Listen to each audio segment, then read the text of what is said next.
What's up, Oasis Youth? Today is Thursday, and so I wanted to give you a little devotional to unpack what we talked about this last week at youth group. If you remember, we talked about Jesus' passage in Matthew 5:13 through 16. And he says this, he says that you are the light of the world. He also said you are the salt of the earth. And we talked about this passage and how Jesus is calling us to live a missional life, right? A life that is sent out into the world, that's looking for people who are hurting, people who are in need, people who are experiencing darkness or feel like their life is rotting or falling apart, right? We talked about how salt is actually used as a preservative. It preserves things that are falling apart and decaying back in Jesus' day. And in the same way, we're to look for people who are hurting and be salt for them, to help them to heal and to find Jesus in the process. There's another part of this passage that I wanted to unpack that I didn't get the time to share, but it's this important part in this passage about salt where Jesus says, if salt loses its saltiness, how can it be made salty again? Now, today to us, we're like, what do you mean? Salt is a solid substance, right? You can't just break apart salt easily. If you understand chemistry, then you know that's true. But go back into Jesus' day, they didn't know what chemistry was, right? In fact, they didn't really have salt like this, right? That you could just, take on, throw over your shoulder or whatever. They didn't have salt like this. In fact, what they had was more more like this, right? Well, kind of. You see, salt in Jesus' day came from the Dead Sea. The Dead Sea is a large body of water in the Middle East that is full of salt. In fact, it's so full of salt that if you go in there, doesn't matter how big you are, how much you weigh, how much you bring in, you're going to float on that water.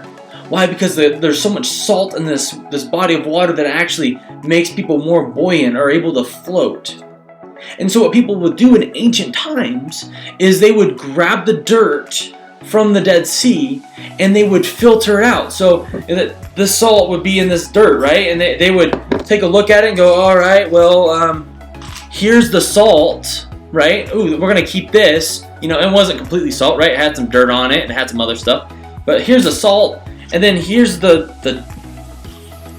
dirt. What are we going to do with this dirt? What are we going to do with this extra stuff that's not salt? It was with salt, but now it's not salty and it's not useful for anything. What happens to it? Well, this is where Jesus' words align with what history shows. You see, this dirt that was connected with the salt is now useful for nothing.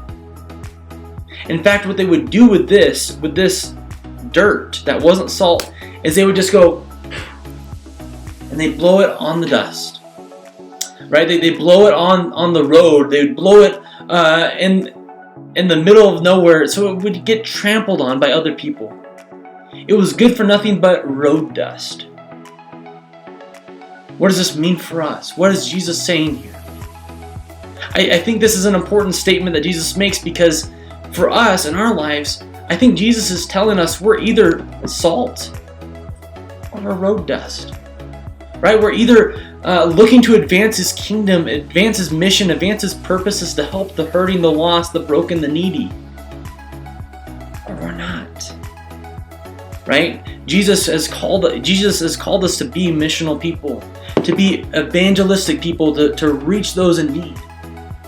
And so what I want to encourage us to do is think, how can we be more salt? How can we be more light in our community, among our friends, among our peers, in this city of Fallon? How can we be the salt of the world?